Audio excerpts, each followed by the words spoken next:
Un cours en miracle, Fondation for Inner Peace, édition Octave. Je lis. Chapitre 4, section 4 et leçon 27. Oui. Section 4. Cela n'a pas besoin d'être. Si tu ne peux pas entendre la voix pour Dieu, c'est parce que tu ne choisis pas d'écouter.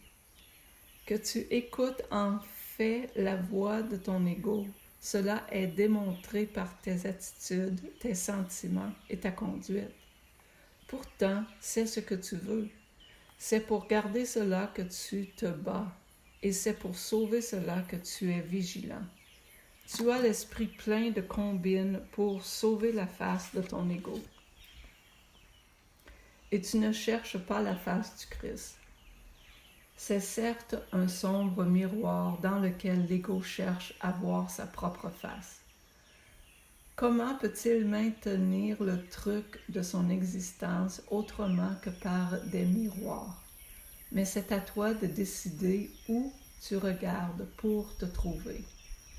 J'ai dit que tu ne pouvais pas changer d'esprit en changeant de conduite, mais j'ai dit aussi et maintes fois que tu peux changer d'esprit. Quand ton humeur te dit que tu as mal choisi, et c'est ainsi chaque fois que tu n'es pas joyeux, alors connais que cela n'a pas besoin d'être. Dans chaque cas, tu as pensé faussement au sujet d'un frère que Dieu a créé et que tu perçois les images que ton ego fait dans un miroir assombri. Pense honnêtement à ce que tu as pensé que Dieu n'aurait pas pensé et à ce que tu n'as pas pensé que Dieu voudrait que tu penses.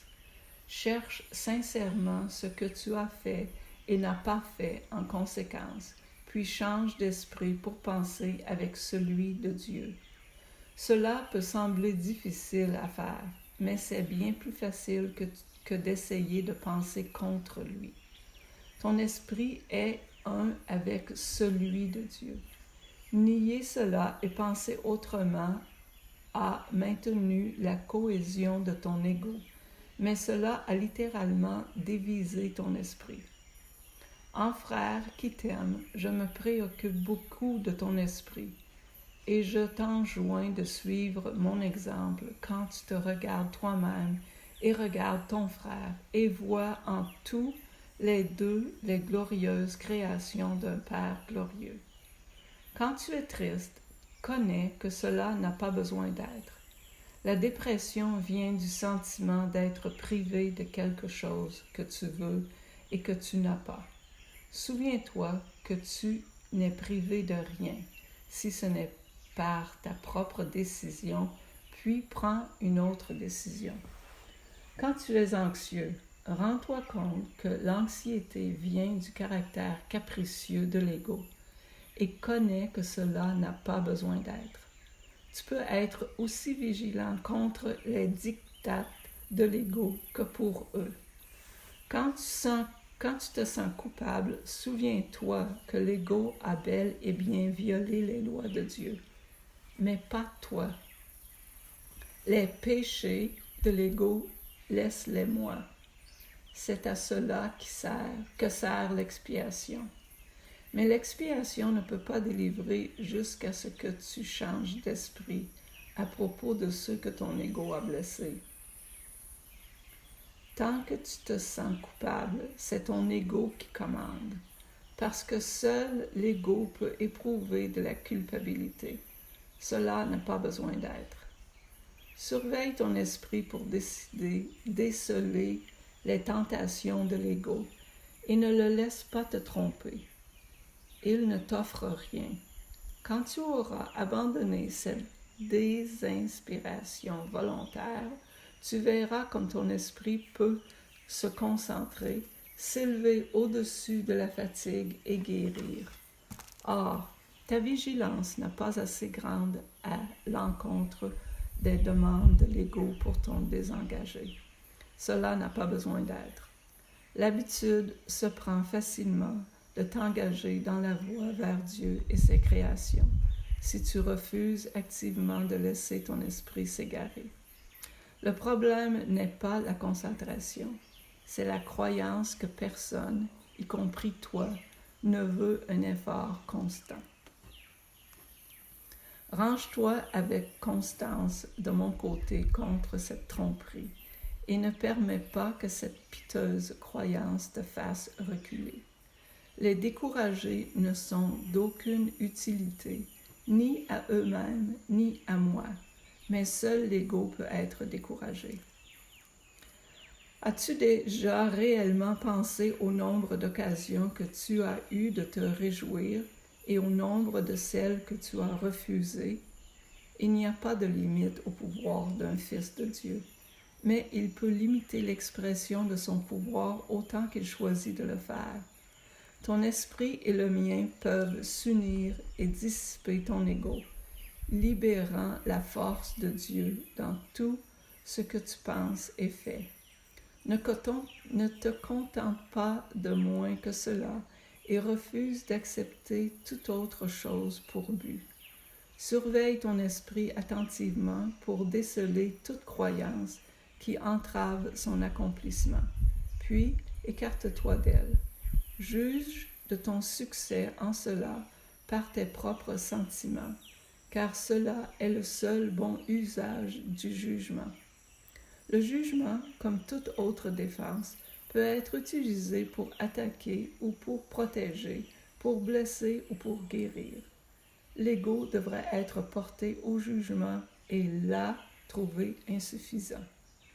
Sans ton allégeance, ta protection et ton amour, l'ego ne peut exister. Qu'il soit jugé véritablement et tu dois lui retirer allégeance, protection et amour. Tu es un miroir de la vérité, dans lequel Dieu lui-même, lui, d'une lumière parfaite. Au sombre miroir de l'ego, tu as seulement besoin de dire « Je ne regarderai pas parce que je sais que ces images ne sont pas vraies. » Puis laisse le Saint luire sur toi en paix, en connaissant que cela et cela seul doit être. Son esprit luisant sur toi en ta création et a donné l'être à ton esprit. Son esprit luit encore sur toi et doit luire à travers toi. Ton ego ne peut pas l'empêcher de luire sur toi, mais il peut t'empêcher de le laisser luire à travers toi. Le premier avènement du Christ n'est qu'un autre nom de la création, car le Christ est le Fils de Dieu. Le second avènement du Christ ne signifie rien de plus que la fin des règnes de l'ego et la guérison de l'esprit. J'ai été créé pareil à toi dans le premier et je t'ai appelé à te joindre à moi dans le second. Je suis en charge du second avènement et mon jugement, qui n'est utilisé que pour la protection, ne peut pas être faux parce qu'il n'attaque jamais. Le tien peut être si distordu que tu crois que j'ai fait erreur en te choisissant. Je t'assure que cela est une erreur de ton ego. Ne fais pas celle de le prendre pour de l'humilité.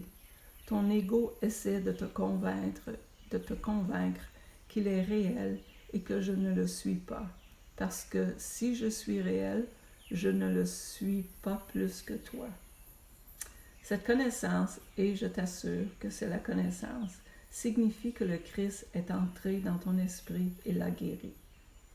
Je n'attaque pas ton ego, je travaille avec la partie supérieure de ton esprit, qui est la demeure du Saint-Esprit, que tu sois endormi ou éveillé, tout comme l'ego travaille avec la partie inférieure de ton esprit, qui est ta demeure, qui est sa demeure.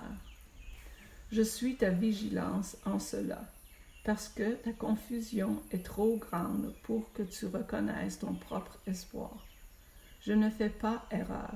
Ton esprit choisira de se joindre au mien, et ensemble nous sommes invincibles.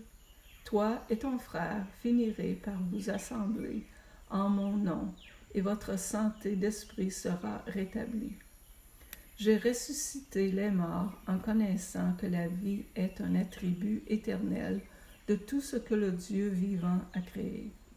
Pourquoi crois-tu qu'il m'est plus difficile d'inspirer les désinspirés que de stabiliser les instables?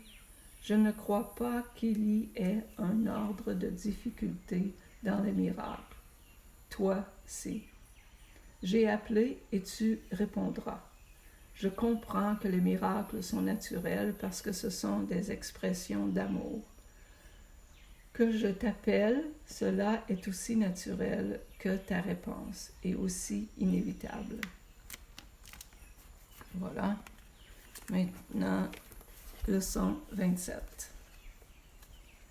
Par-dessus tout, je veux voir. Par-dessus tout, je veux voir. L'idée d'aujourd'hui exprime quelque chose de plus fort qu'une simple détermination. Elle donne la priorité à la vision parmi tes désirs. Et il se peut que tu hésites à utiliser cette idée pour la raison que tu n'es pas sûr de le penser vraiment. Cela n'importe pas. Le but des exercices d'aujourd'hui est de rapprocher un peu le moment où l'idée sera entièrement vraie. Il y aura peut-être une grande tentation de croire qu'une sorte de sacrifice est demandé quand tu dis que tu veux voir par-dessus tout. Si le manque de réserve que cela implique te met mal à l'aise, ajoute « La vision ne coûte rien à personne ». Si la peur d'une perte persiste encore, ajoute « Elle ne peut que bénir ». L'idée d'aujourd'hui a besoin de nombreuses répétitions pour apporter le plus grand bénéfice. Elle devrait être utilisée chaque demi-heure au moins et plus souvent si possible. Tu pourrais essayer toutes les 15 ou 20 minutes. Essayer toutes les 15 ou 20 minutes. Il est recommandé de fixer un intervalle de temps bien défini pour utiliser l'idée à ton réveil ou peu après et d'essayer de t'y tenir pendant toute la journée. Cela ne sera pas difficile à faire, mais si tu as engagé une conversation ou es occupé autrement à ce moment-là, tu peux toujours te répéter une courte phrase sans rien déranger. La vraie question est celle-ci. Combien de fois t'en souviendras-tu? À quel point veux-tu que l'idée d'aujourd'hui soit vraie? Réponds à l'une de ces questions et tu as répondu à l'autre. Tu oublieras probablement plusieurs applications, peut-être un bon nombre. Ne t'en fais pas, mais essaie de respecter ton horaire par la suite. Si tu sens une fois pendant la journée que tu as été parfaitement sincère en répétant l'idée d'aujourd'hui, tu peux être sûr que tu t'es épargné de nombreuses années d'efforts. Voilà. Merci.